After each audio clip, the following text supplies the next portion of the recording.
আজ বানাচ্ছি restaurant style কড়াই পনির। তো চলো দেখে নেওয়া যাক।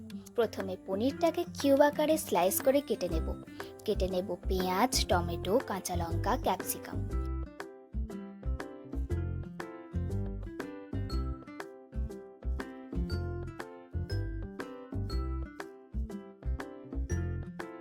কড়াইয়ে তেল গরম করে দিয়ে দেব কেটে রাখা পেঁয়াজ। ভাজা হয়ে গেলে তুলে গ্রাইন্ড করে নেব। একই তেলে তেজপাতা, এলাচ, দারচিনি দিয়ে দেবো টমেটো ও ধনেপাতার ডাঁটির পেস্ট। একটু কষিয়ে নিয়ে দিয়ে দেবো আদা রসুন বাটা, নুন আর গ্রাইন্ড করে রাখা পেঁয়াজের বেরেস্তা।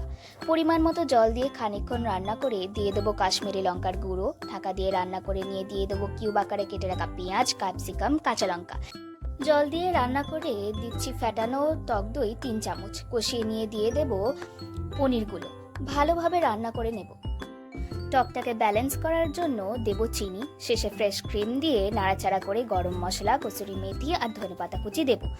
2 ফোঁটা কেওড়া জল দিয়ে শেষ করলাম আজকের সুস্বাদু পনিরের রেসিপি। তোমরা ট্রাই করে জানিও তোমাদের এই রেসিপিটি কেমন লাগলো।